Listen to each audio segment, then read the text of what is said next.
Now, a senior official at the European Medicines Agency has said there is a link between the AstraZeneca COVID-19 vaccine and blood clots. Last week, Germany suspended routine use of the vaccine in people under 60 years of age. That was after 9 people who had received the vaccine died from rare blood clotting. The EMA is expected to issue an update to its advice later today.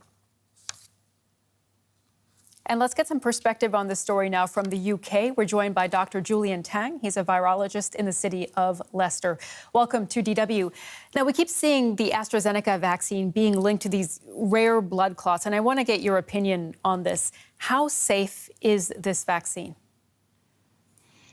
OK, so the first thing to say is that this vaccine is safer than having the virus itself. We know that COVID-19 causes lots of complications, including blood clots, at a much higher frequency than the vaccine. So relative to the virus itself, getting the vaccine is safer.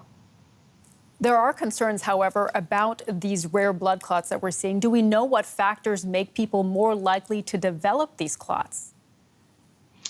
OK, so there's a difference here. The natural infection causes more clotting complications in older male patients and those who have diabetes and obesity.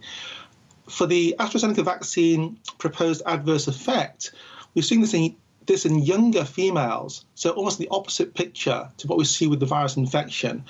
I suspect all of this is linked to a kind of hyperinflammatory response that you see in some people and not in others, in both the vaccine response, adverse effect, as well as the virus natural infection.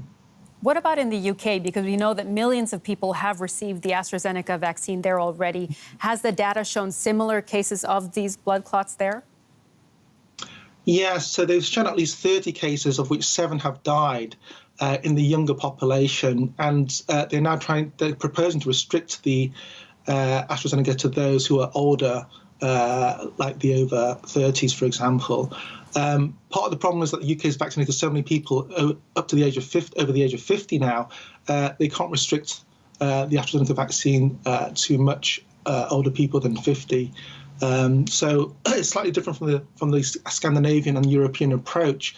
Certainly, I know that in Germany, Finland, Sweden, and even Canada, they've restricted the vaccine to those who are over 55. And that's to protect the younger population that seem to be more vulnerable to this severe adverse effect of the AstraZeneca vaccine. You mentioned there the different approaches that we're seeing in Europe, like here in Germany. Some will only offer it to people over the age of 60. So what do you think is the right approach, the right way to administer this vaccine? So the people most vulnerable to severe disease and death from COVID-19 are the older people. And we're seeing fewer of these adverse effects from the vaccine in the older population. So giving the vaccine to that older age group, the over 60s, over 55, seems to be a good idea to actually, hit two birds with one stone, essentially.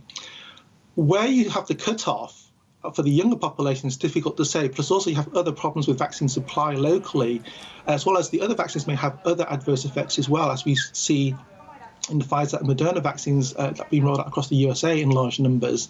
So I think every vaccine will have a different profile, and we have to try and figure out which population best benefits from the vaccine with the few side effects going forward. And don't forget, there are relatively few of these adverse effects with the AstraZeneca vaccine so far. With more and more cases coming forward, and I think there will be more, you might see a more kind of universal profile that people can then adapt to when making these vaccine recommendations for the AstraZeneca vaccine. We'll have to leave it there. Dr. Julian Tang, a virologist in Leicester. Thank you so much for joining us. Thank you.